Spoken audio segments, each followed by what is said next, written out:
Our guest today is an international best-selling author, award-winning speaker, TEDx speaker, podcaster of a number one rated podcast, and online business owner. She is a marketing and business growth strategic coach who works with online business owners, course creators, membership owners, and coaches grow their online businesses to 6 and 7 figures.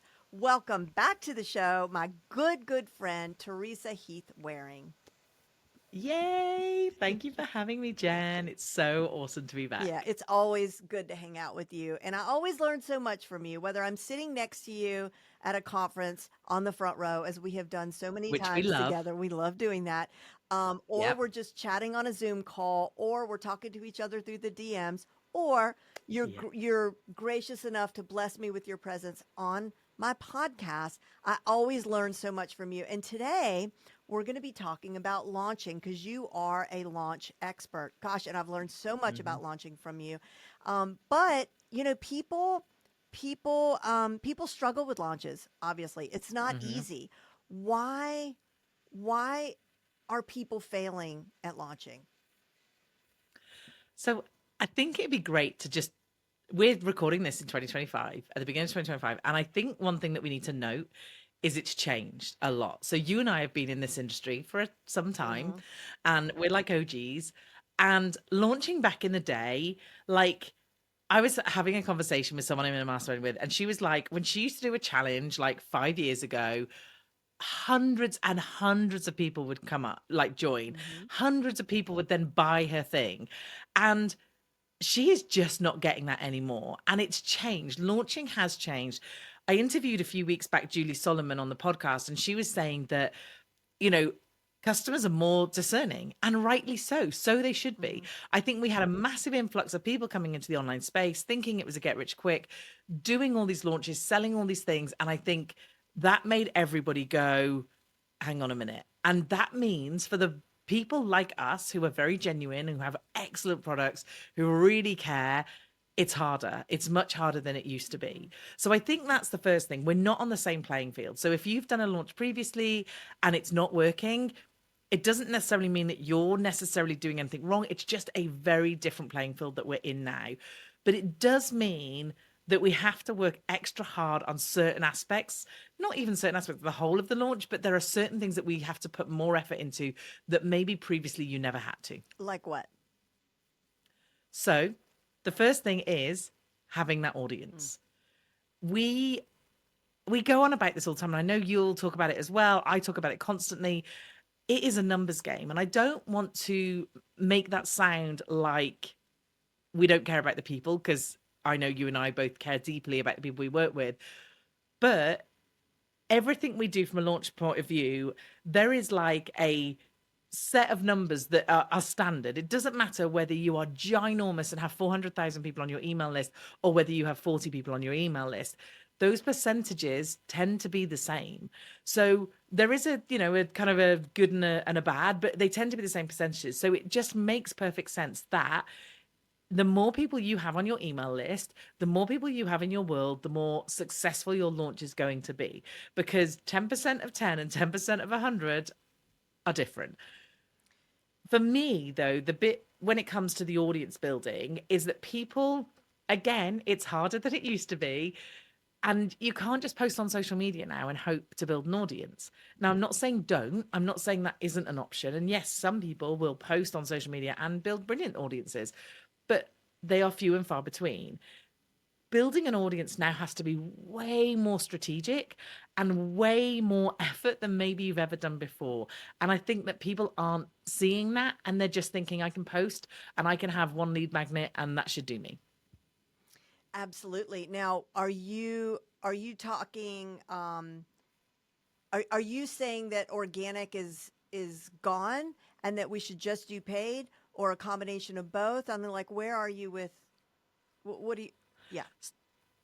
So I think organic is always something that we need to do. Like, you and I both have a podcast, we show up in places, like we have social media. So I'm never going to say don't do those things because they're really helpful for lots of reasons. Actually, before I look at paid, I want you to look at other people's audiences, So this is a strategy where this is what I am teaching a lot of. And it's not just getting you an audience, it's making you the go to person. It's making you the industry expert and it's making you stand out from everyone else. Again, I think we are so used to seeing ads. We are so jaded by, like, we don't trust anything. And I think that's not a bad thing. But like, we need to build that trust element, and other people's audiences and making you the go to person is what's going to do it. But again, that doesn't happen necessarily organically. It can. And I think for me, it did happen a bit organically, but you have to put some work in, and I still have to put the work in now. So for me, showing up for other people's audiences looks like applying to go on podcasts. It Mhm. looks like applying to speak at events. It looks like putting myself forward to go and do a session in someone else's group, to go and teach something else, to do a workshop for someone. It's basically you finding where your audience exists and going and offering something. So for you, Jen, like, you are the queen of AI and tech and all that sort of thing. And you are like way ahead of me and so much got your head around this more than I have. So you coming on my podcast, speaking to my audience and talking about AI or something that I can't talk about is perfect. It's a win-win for both of us. Mhm. I put you in front of my audience, you teach my audience something that I can't. The same with this. I come on and talk about launches. I get in front of your audience. Both a win-win. So Yes. that's the first thing to look at. It's got to be a win-win.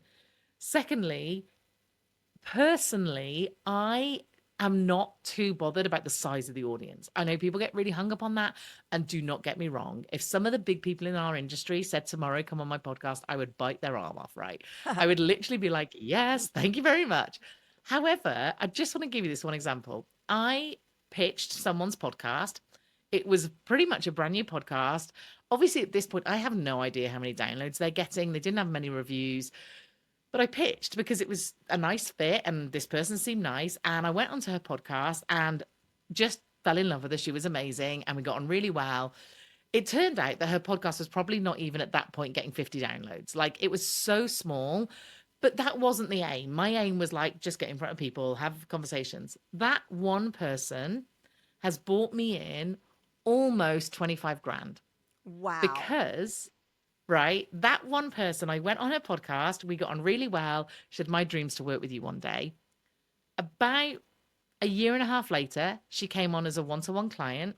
She then recommended me to someone else who came on as a one-to-one client, and that person has recommended me to someone else, and they're coming on as a one-to-one There client. you go. Like, I love it. What a great example. That's it. That's it.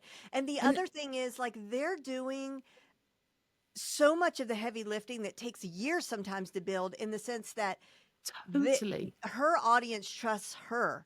So therefore, yes, she will, the no like trust factor is just the amount of time it takes to get there is just, it's instantaneous, because she's yeah. endorsing you by having you on her podcast. So they don't have to wonder, is this person legit? Is this person competent?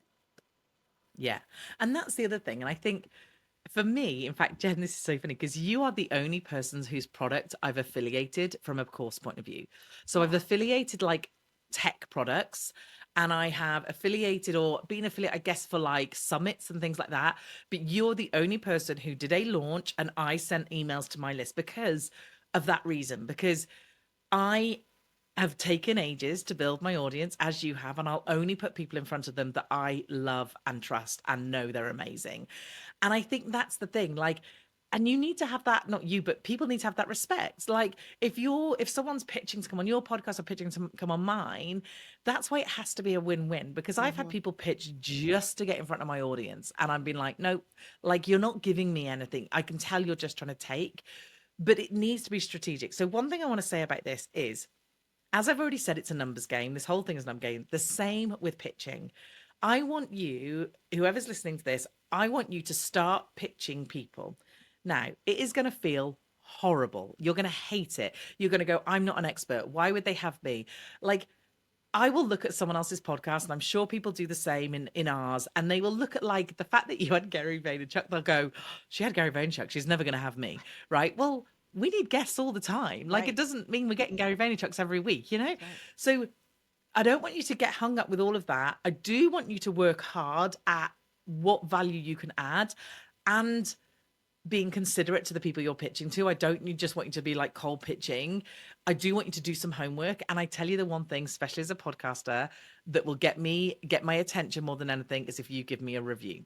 So if someone says, I've given you a review and they screenshot the review, that gets my attention. Okay. So Love that. straight off the bat. Love that.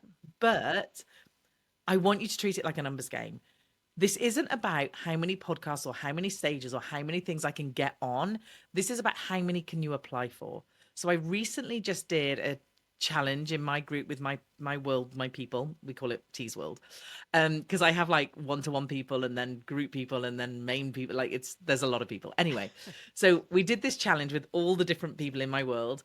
And the challenge was they had to apply for 14 things a week for 3 weeks. I love So over that. those weeks, they had to apply for 48 different places. And the challenge was, have you applied? It wasn't how many did you get? And I think, again, back to that kind of numbers game, you've got to be applying because you and I will know we have had a podcast for a long time. Normally, I am so far ahead with my guests and my bookings and that sort of thing. So if someone was to come to me today and say, can I be on your podcast? There's a chance they wouldn't be on until, I don't know, middle of the year, if not longer than that ahead. So for me, it's about just asking and constantly asking. And I've got a great little insight for you. So one of my people in one of my accelerator groups posted in the group and she wrote, a bit of quick maths. I reached out to 65 podcasters since starting this. So she'd worked with me for about 6 months. Obviously, that challenge was something we did just for 3 weeks because I could not expect anybody to manage that for longer. 14 have said yes. So 65, 14 have said yes, 14 have said no or not taking guests at the moment, and the rest has said nothing. So to put that into perspective, when T says it's a numbers game, it really is. Like, it doesn't Wow. matter about the outcome. It matters about asking. And you know what will happen? They will start to drip in. And again, the reason you have to be consistent is because you might record one today that goes out in 3 months' time. You might not get a yes right now. You might have to wait 6 months and then get a yes. So I pitched to speak at an event this year and they said, we're booked, but can we have you next year? So like already I'm like filling up for next year, but I was asking now. So we need to ask, we need to be putting that down, whether it's in a habit tracker, whether it's in like every single week we're going to do it, but we need to get in the habit of just asking the question, whether they say yes or whether they say no, nothing to do with us. Like, I know, and you'll be the same. There are a million reasons I say no to someone on my podcast. Maybe we've just had someone talking about it. Maybe I have an expert that I love and want them to talk about it. Maybe we just don't talk about that thing. Maybe I don't think that person's a good fit. Whatever it is, it doesn't necessarily mean I don't like them or I don't think they're good at what they do. It just is no for now. So I think it's that like using that muscle, being strategic. How can I put myself out there? How can I become the guest expert? And then it becomes like a self-fulfilling prophecy because the more you do, the more people see, the more you get asked. I So love it. today you are my third of 3 podcast interviews that I've done. Um, 2 of them pitched to me, and actually I emailed you going, "Hey, do you want me back on, Jen? Let's do a swap," and we're going to do a swap. But Yep. like that becomes more the more you do it. But we need to be strategic in the early days and do it. I love this. Okay, beyond podcasts, do you also reach out to people who have like memberships and talk about doing maybe free trainings for their memberships, or what are Yeah. some other ways that we can get in front of other people's audiences? So you could go live with someone. Like, okay, um it's not as like long form as the other things or as kind of in depth. However, if someone's got a really big Instagram account or a really big LinkedIn and you're going live with them, then awesome. You could do sessions in other people's memberships. You could do joint webinars. You could do email swaps. So like, I've had it where people have approached me and said, if I send an email for you, will you send an email for me? Like, and if we've got similar audiences and we do something slightly different, then why wouldn't we do that? We Like, need to do you that can do, too. We, we absolutely do need to do we that. need to do that. Um, we could do summits. So, like, I did a summit last year, my first summit. Jen spoke at it. And that's a great, and I have guested on so many summits. Some of them are brilliant, some of them absolute pants. It's hard to tell, so you just have to kind of do them. If you like writing, you could guest blog. Like, you must have written for Social Media Examiner over the Yes. years, Uh-huh. and so have I. Like back in the day, that was a really big thing for us to do Yeah. that. Yeah. Um, Obviously, speaking on stages and virtual stages, basically anywhere where they might have a guest, put yourself forward. Like, just ask the question.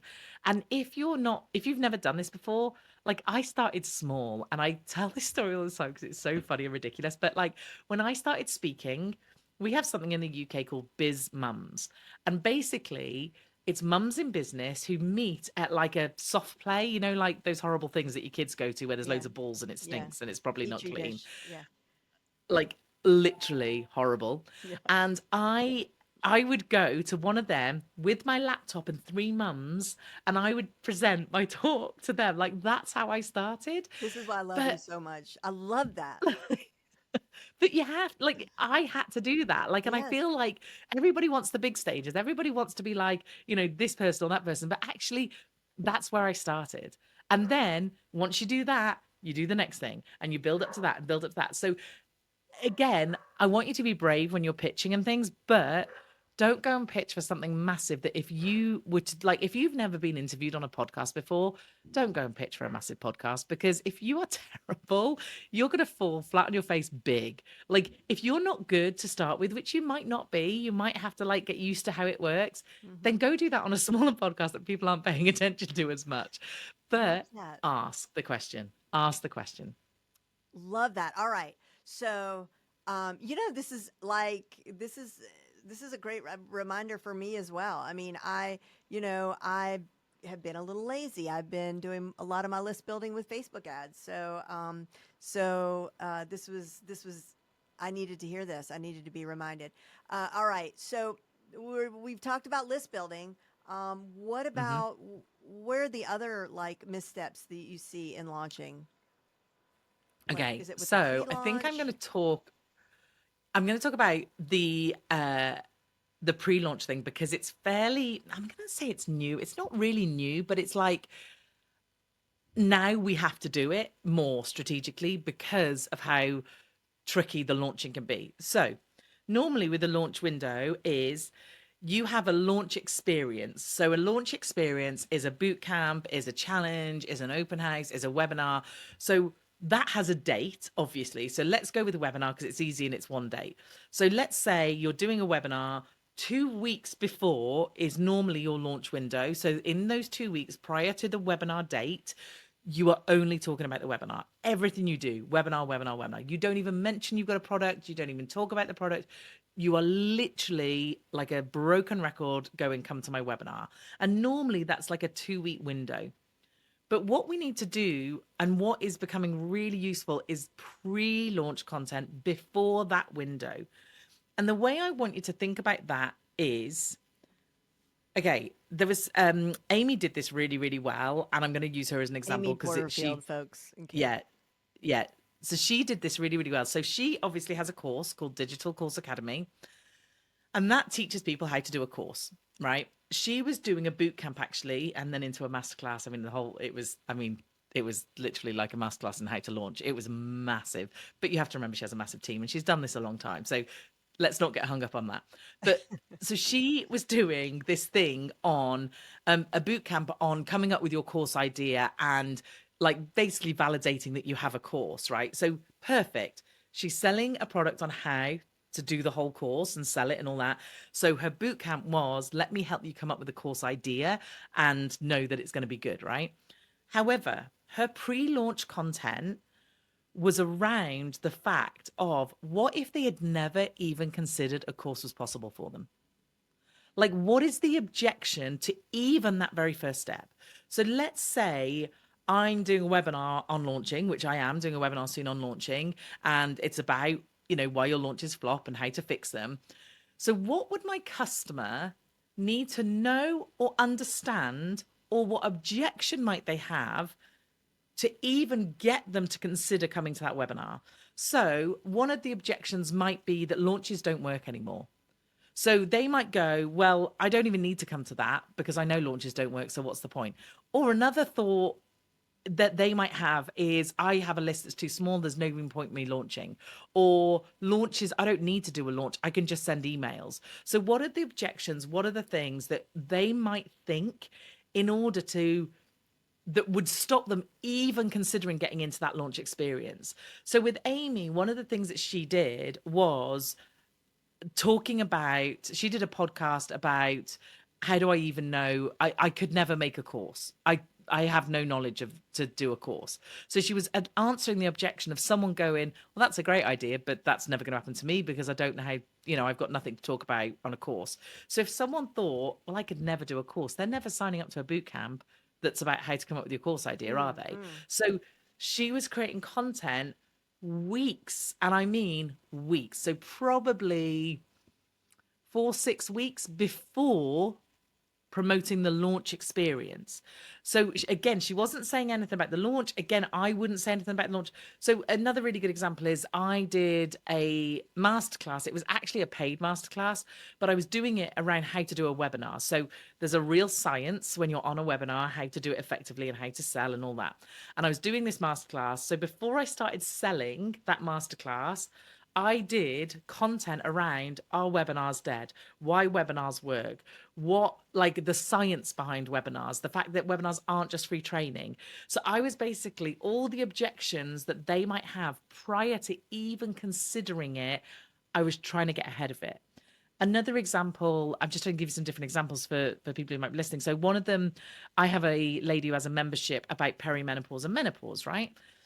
So we take one aspect, and she was going to do some a webinar around sleep and that sort of thing, and about, because obviously the perimenopause and menopause can really affect your sleep, and as a woman, then you feel like you're going mad and you can't focus, and work think you're terrible and all that sort of stuff. So when we looked at all that, I said to her, what do they need to know to even think about coming on? Well, one of the very first things that someone might need to know is the sheer fact that they are even old enough, or that perimenopause is even a thing, right? Because you might have someone who's hitting 40 and they might think, well, that doesn't happen until you're 50. So if that is their head, they're never going to come to a webinar and they're never going to sign up to a thing. So our education, so it's kind of, what's their belief, or what is their lack of education, or what's their objection? So in that case, their lack of education, and I don't mean to say that meanly, but they didn't know, is that person might not even know that they could be in perimenopause. So the aim of her content in her pre-launch would be, let's educate people and let's tell them, do you know what age perimenopause? Do you know that sleep disturbances can be caused by perimenopause? Mm. Do you know that there is something you can do? Because again, how many women have grown up with parents or mums that basically you just have to put up with it? It just is what it is. Mm-hmm. Like, again, the education piece of, no, that is not the case. There is actually things that you can do. So it's almost like, for me, when I'm doing this, it's like, okay, what's the transformation thereafter? And you ask yourself why. What does that mean to them? And again, what does that mean to them? Again, what does that mean? And you keep digging down and down and down. And then when you see that kind of bottom one, once you've really dug into what that means to them, what would they need to know, understand, or what objection might they have about that? And that's the content we put out. So when you're, by the point you actually go, hey, I'm doing a, masterclass about a webinar, or hey, I'm doing a webinar about perimenopause and sleep, or hey, I'm doing a boot camp about how to come up with a course idea, we've already got them over the objection that would stop them even taking that first step. What was So, Oh, go ahead. go on. What was No, Amy's you. what was she doing for the pre content before the So it webinar? was it was things like, my list is too small, I don't have a list. So there was loads of objections, and then she did lots of content around aspirational stuff. So again, it's not just like, sometimes we have to even let people know it's possible. So she did stuff like, I was here, now I'm here. Like, what would I go back and say to the corporate Amy? Got Like, it. that you Yeah, could yeah. actually have this. Like, so it was around the kind of, I'm going to educate you around, you could even have this. This is even a thing. And also I'm going to inspire you and go, look, this is a thing. Um, and then she did case study stuff as well. But it's like, what is the objection that people might have to even take that first step? Because imagine if, you're losing a whole host of people because they don't even think it's possible, or they have a belief that webinars don't work, launches Mm-hmm. don't work, my list needs to be bigger, or they have objections as to launches are sleazy and salesy. So, for instance, some of my pre-launch content for that could be launches don't have to be sleazy and salesy. Love it. Like if Yes. that's one of your Right. objections, then when I say come and I can teach you how to do a better launch in a webinar, then at least they're halfway there of like, oh, okay, well maybe I would look at that because I did think it was, but actually she said otherwise.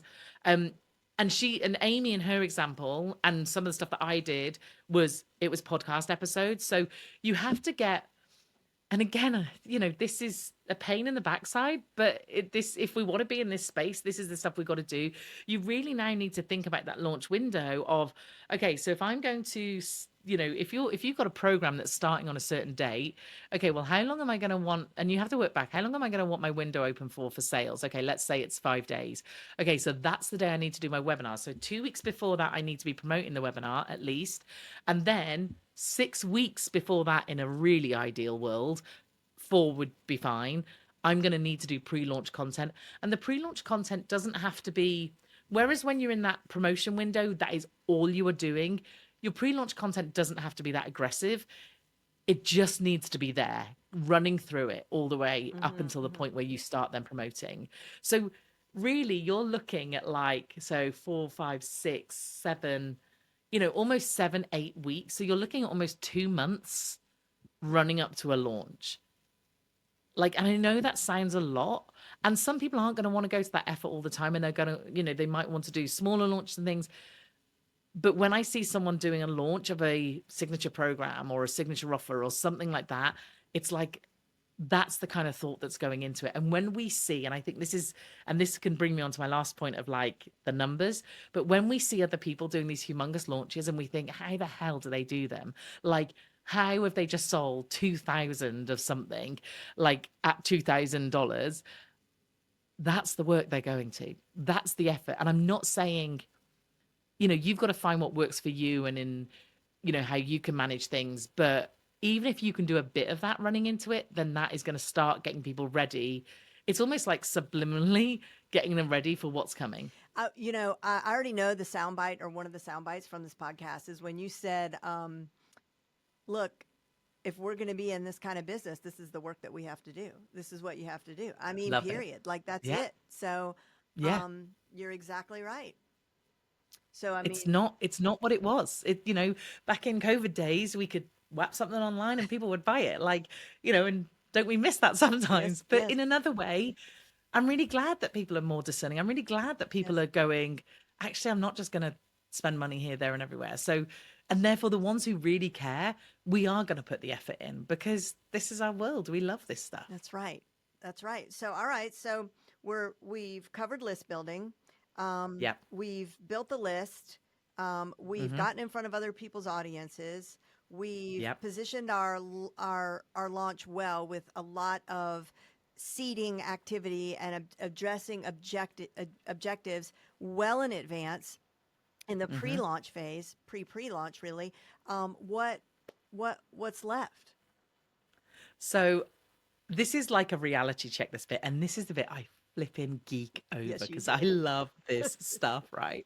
Like, I joke that I watch people's launches like other people's watch Netflix, okay? Like, it's like, oh, who's doing a launch? Right. And I'm literally sat there, like, making the notes with my popcorn, doing all the things because I just love seeing what people are doing.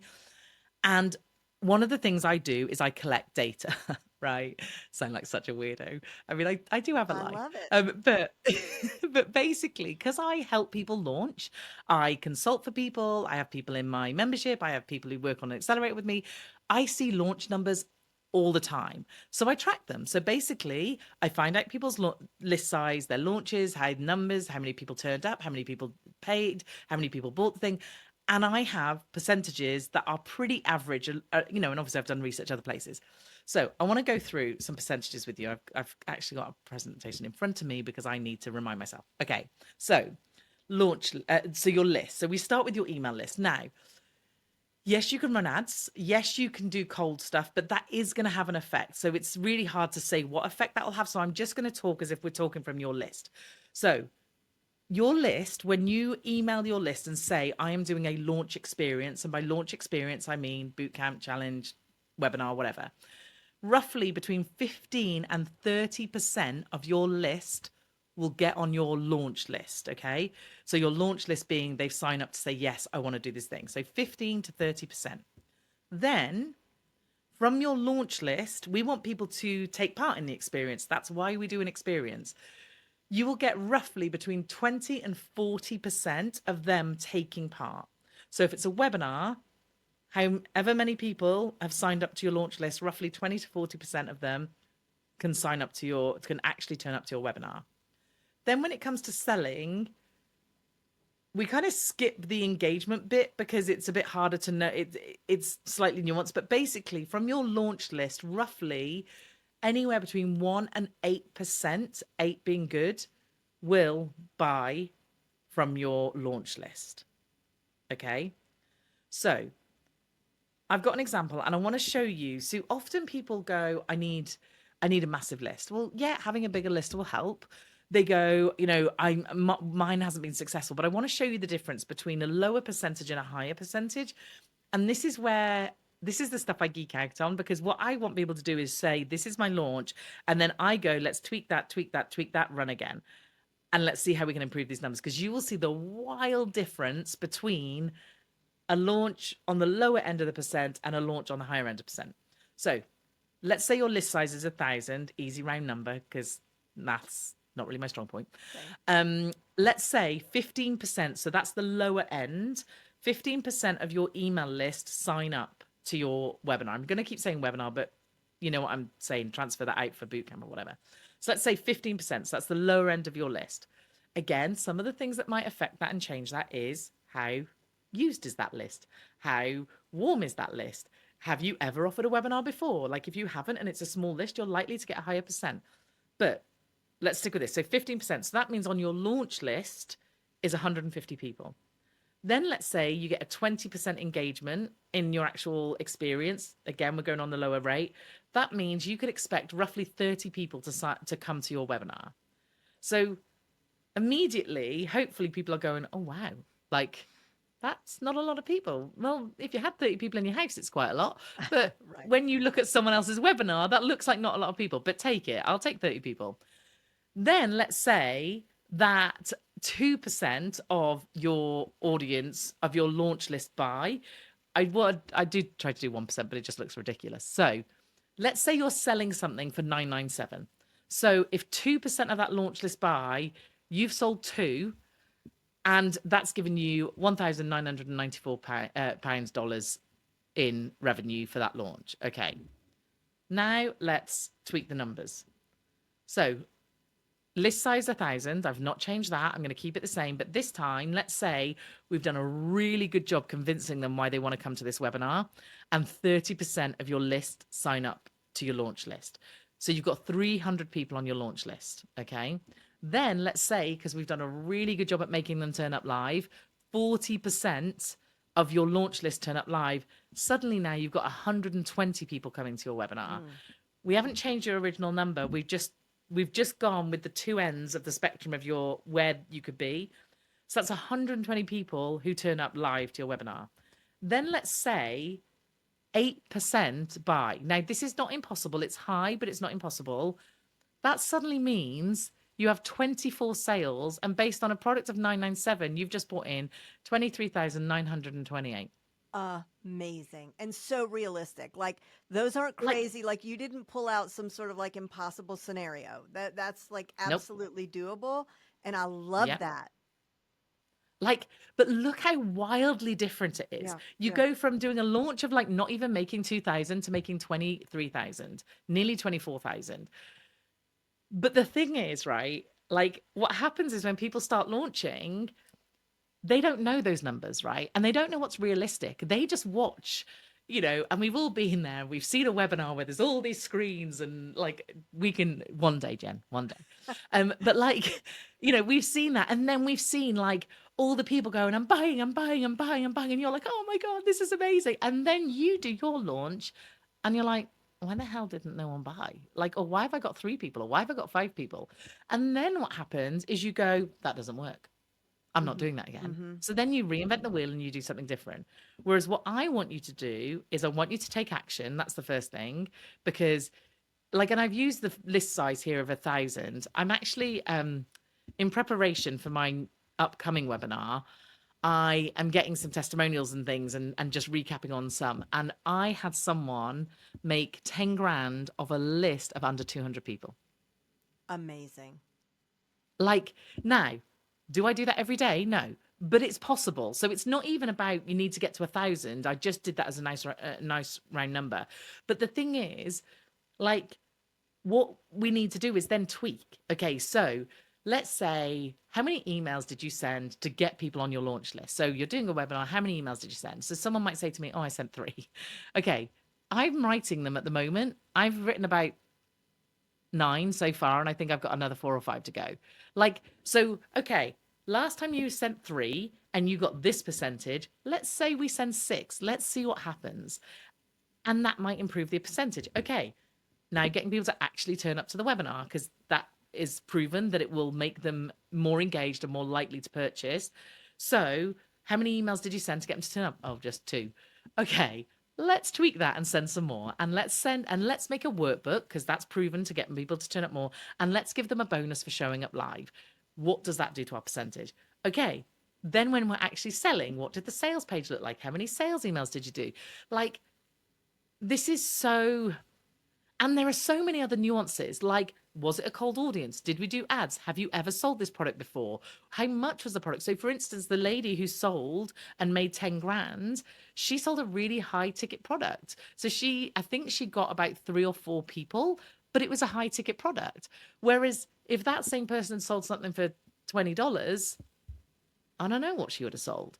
But do you know what I mean? Like, that's why for me, one of the favorite bits of my job is someone coming to me going, this didn't work, and me breaking it all down with their numbers and then digging in and going, but that makes perfect sense. So someone doing a webinar where they have a cold audience that have come in from ads, I would expect a lower percentage of people to show up to the webinar because they don't know you. They've just signed up. So if they're going to miss it, they would be like, well, I didn't know them anyway, so I probably wouldn't go.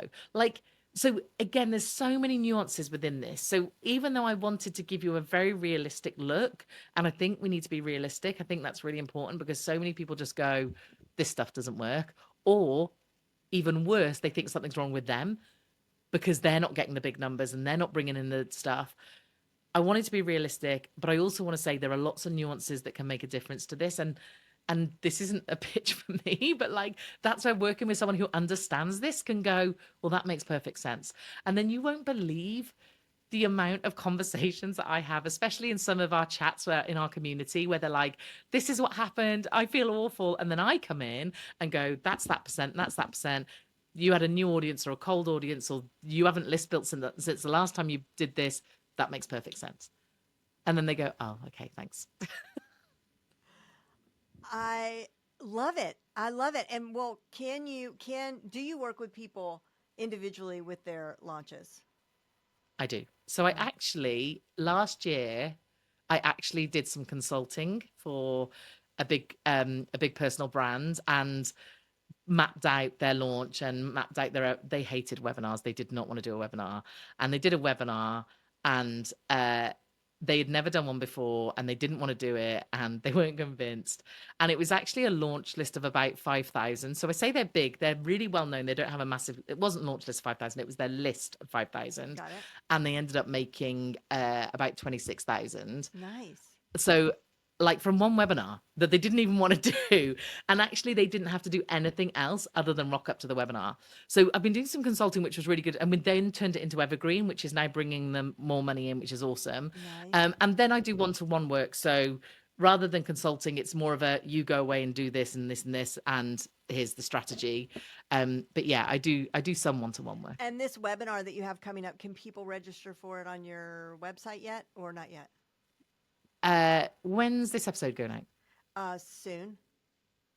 Okay, so it's on the 27th of February. And yes, Oh, if it yeah. goes out before It'll go 27th of out before. February, Yeah, it will be. It'll be out oh, before that. cool. Yeah. Yeah. So go to my website or go to Instagram and comment the word masterclass, and I've got a chat bot kicking in and doing all that jazz. But yeah, website, Instagram, podcast, I mentioned it as well. But I think if you go to teresaheathwareing.com/masterclass, it's live. Thank you. And let's talk about your podcast. You got to listen to Teresa's podcast. Obviously, she has the dreamiest accent and voice. Um, and so I love it. it's like you definitely want to add this to your podcast rotation. And it's called, what is the name, Mark? What is the name of It's your? called Your Dream Business. Okay, thank you. I've changed the name a few times, Jen. Have you changed the name of your No, podcast ever? same Yeah. old, same old. This is like, I've had 3 names for this podcast. What episode are you on, Jen? Don't ask that question. We're not gonna. No, it's like my number one thing. I have to be more. Listen, ask me how many flash briefings I've done. I do those every single morning for like 5 years. I never have missed one. Okay, Wow. but my podcast Every morning, every morning. Well, a weekend Monday to Friday. episode. Yeah, Monday through Friday, and then the Friday one plays. When I record the Friday one, I say, hey, it's Jen Lehner with your Front Row Entrepreneur Flash Briefing Weekend Edition. Normally I say the date, but for the weekend, it's weekend edition. So they hear that, they'll hear the same one Friday, Saturday, Sunday. And then, yeah, I record Monday through That's Friday. amazing. Yeah. But, Wow. yeah, I'm not nowhere near the number of podcast episodes you are, but, that is going to change in 2025. I really am committed, this year to my podcast because I love doing it. Yeah. I just need every guest to be as amazing as you are. Well, I'm sorry I set a high bar. Like, You, but no, the thing is though, I joke, but you're right. Like so I've had my podcast now for, oh man, must be like 5-ish years. So I'm on episode 391, I wow, think. bravo. And I have done every Monday, like ever since I started, never missed a week. Wow. And last year, I recorded 3 episodes and didn't put them out, 3 interviews and didn't put them out because I am getting like, it's so easy to get like, oh, just check another episode out, check another episode out. But I started to realize that you're like, a download can live and die on one episode, right? So someone can find your podcast on that one episode, listen to it and go, this is terrible because it wasn't a great episode. So for me now, so I do a solo and an interview. So 1 week a solo, 1 week an interview. So I love that mix because I Yeah. get to do really strategic, like direct stuff with the solos. So I get to be like, do this, do this, do this. And then on the interviews, I get to have that kind of conversation and be more inspirational or whatever. But with the interviews, they still have to give something. I still have to come away with something that my guests can go, brilliant, thanks. And those Right. 3 just didn't do it. Well, tell me how you handled that because I've had that where the podcast just was not. They just didn't give what I needed them to give, and I had one guest reveal. And this was so long ago. There's no way that he'll hear it, but he was actually in. Was it Gary Vayner? He was in Gary Vaynerchuk's book, and anyway, so I booked him on the podcast, and he revealed that he is he's a porn star. Oh, wow. But he was previously a porn star, and then he started talking. Anyway, it just got me so derailed, and so and anyway, the whole episode was really kind of terrible. And in that case, I think I just didn't publish it, and then I don't think I ever, I never heard from him again. But I have had a couple others where they did reach out, and I did have to say like that. I don't remember what I said. So you tell me, how do you handle that? Well, I did not handle it well, so I just didn't put them out. Like, Did they and I reach out just to you and say, when is it being nope, published or anything? Well, that's good. nope, So maybe they don't even know. not yet. Maybe they don't know. So, and the truth was, I didn't really know them that well, and I loved. It was funny because I really enjoyed the conversation, but I tell you what the problem was. I record a hook at the beginning of each episode, so literally a minute where I go, on this episode, you're going to find out da da da da da da da. Like, and basically, it's the kind of like, not clickbait because it's real, but it's Yeah. the kind of why you should Yeah. listen. And I went to do it on these 3 different episodes, couldn't even come up with a hook. Ooh, that's telling. And I was like, if I can't come up with a 1 minute piece as to why you should listen, it's not worth listening to. And I just thought, I can't put them out. But I have to say, I am more strict than ever now, even though I have had so many episodes and I've had so many big people that without having them again, like I've had them, not that I'm running out of people, you're never running out of people, but like I am so strict now in terms of like who I have on and what I need from them and how I want them to show up for my audience. Because yes, some people give great conversation and great like inspiration, but I still want them to be able to take something away from it. And I want someone, if they land on that episode alone, then they'll go, this is awesome. This is great. And I think that's the way I'm trying to think about it. The podcast is a big focus for me this year in terms of growth and how I grow it, because it's like all things, Jen, it's much harder than it used to be. Yep, yep. But I'm having fun again in ways that it's been a while since I've had this much fun because of AI, which we'll talk about on your podcast. But Yes. it's just opened up a whole for me, who I love that kind of stuff. It's just been it's just really it's just fun again for me in ways that it hasn't been as fun. Another, And I love that. yeah. That's important. And I think we miss that sometimes. Like we're busy in it doing the thing. And I think it's really important that when someone says to me, I should do this, and I go, do you like it? And they go, no.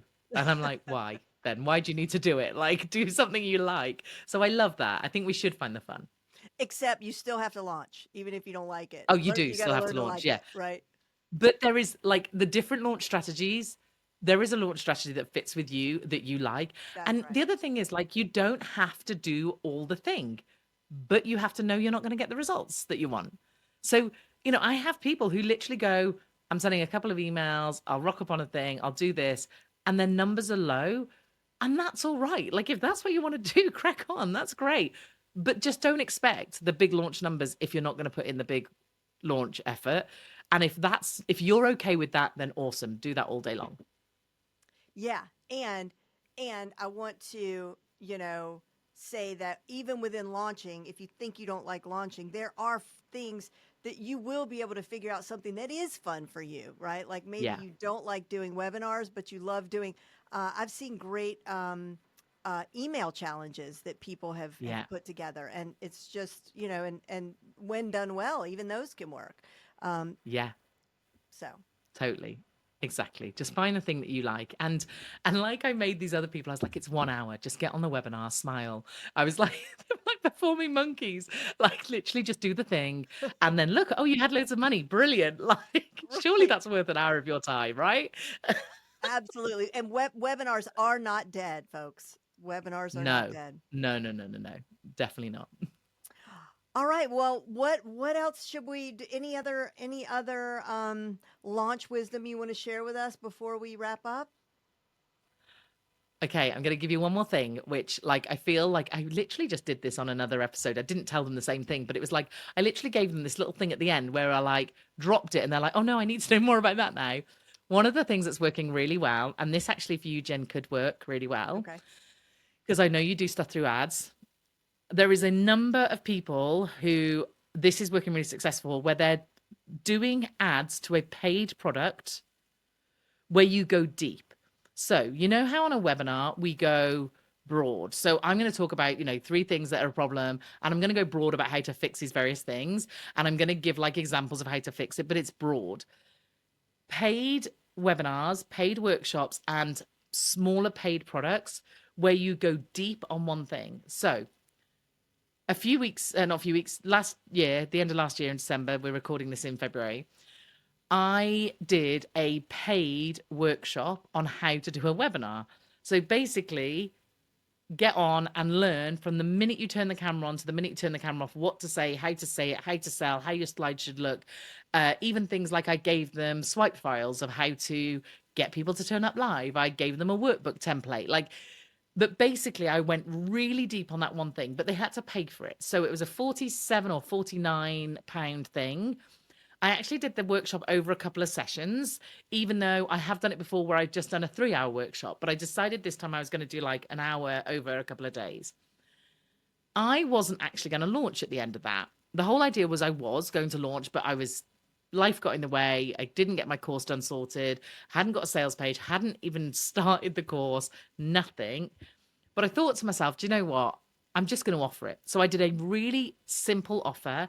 At the end of it, I said, I wasn't going to launch anything, but I have got a course coming. This is what it's going to be. And I literally only told them it, right? There was no page, nothing. I put it in the community because we had a community and said, I gave this offer.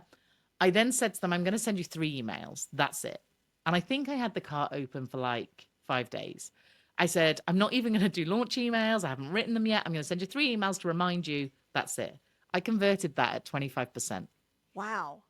But you ran Like, ads to so the whole thing. So I did the webinar workshop only to my list. So they weren't massive oh good. numbers. It Okay. wasn't like hundreds and hundreds Hmm. of people. But the good thing about the paid workshop is one, you're going deep on a subject. So no one's signing up unless they want to know about that thing. So for me, if someone wants to know what to say on a webinar and how to sell on a webinar, they are my customer. Two, they're paying. So they're automatically invested, right?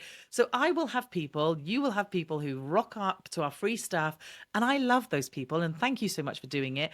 But they'll never buy, right? And we know that. Like, we know there are people that will come and never buy. Well, we know a huge percentage of them won't buy based on my numbers. But you don't get that because no, because they've got to pay for They're it. So it's invested, right? really unlikely. You're still going to get some people who come along who it's a lower cost thing. So they're like, oh, I will pay for it and I'll do it later or whatever. But on the whole, people who are buying are more invested. So even though your opt in numbers so imagine it, even though it's a paid thing, it is part of the launch. Your opt in numbers and your people who are actually signing up is going to be way less than if you did a webinar. So be okay with that. That's fine, right? However, those people are way more engaged and you are giving them such good value, right? Because you are going deep. So you are going, this is how to do it. These are the steps you take. You're not, and again, I always like to do webinars that give people good things to go away with, but you're not going, and the rest of that can be found in my course. On that particular thing, you are giving them everything they need. And then you're saying, so for me, I was able to say, the detail that I've given you on this bit of the webinar, I am going to give you for the entire launch phase. So I am going to tell you how to do this to build your audience, how to get visible. I'm going to give you a swipe file on the email you should send. I'm going to tell you how to write your bio. I am going to tell you how to do a lead magnet and give you templates on how to do a lead magnet. I'm going to give you social media templates when you promote that lead magnet. I'm going to tell you what to write in a onboarding thing. Like, and then I'm going to tell you how to launch, how to do a webinar, how to get people to turn up, then what's to go on a sales page, how to sell, how to upsell, downsell, order bump. And I'm going to do it at the same level I've done this thing. Mm-hmm. So if you think you need, now some people will go, I just needed the webinar bit and I'm cool. Fine, great. And they are very happy they've got a great product. But I was able to go, if this is of interest, then cool, come and buy my thing. Thanks. Not to mention, you Um, just smash the interview. Like if you're auditioning or this is your job interview with a potential yeah, client, you blew them away. You over delivered. They yeah, paid $47 and you gave them totally. $1,000 worth of content or A more, hundred right? percent. And Yeah. that is, that is how my signature program, Front Row CEO, started as a paid workshop. It was like $47, and and people loved it. And then I had that. I remember I chopped it up into bits at the end of it, by topic, and then made it into like a product, into a little mini course as well. And they got Mm, to keep that. And then I can't remember, but those were the first people who ended up buying the whole program. yeah. Yeah. So there's two ways. One, the live workshop thing, but paid, but also ads to a paid product. So a mini course, but the course is genuinely real and good and Yeah. helps them move the needle and then upsell to the full product. Love it. So good. And this works. So at the very least, your product that you're selling is paying for your ads. So it's paying for your list building. But Yes, it's a ma'am. low cost, nothing more than 47. I would say I've seen them at all different levels. Um, but like 27, 19, nothing less than 19. I'd go 19 to 47. And then whoever's buying that is helping pay to get people on your ads. And then When I interviewed Julie Solomon, she uses this strategy, and I'm sure she said to me that she has an order bump and she has a 75% take up on an order bump. Love that. So that is then Yeah. helping her actually make money from Yes, it yes. rather than just covering the Wow, ads. that's a huge conversion. Um, Mm. wow. Okay. Well, you just dropped so many gold nuggets for us today. Thank you so much, Teresa. This is just amazing. And I mean, I'm going to listen to this episode and take a ton of notes. Well, I have the transcript, so I'll but yeah, you've really got my brain firing. So really appreciate it. It's always Thank, nice to spend time with you. Thank you. thank you, Jen. Thank you so much for having me.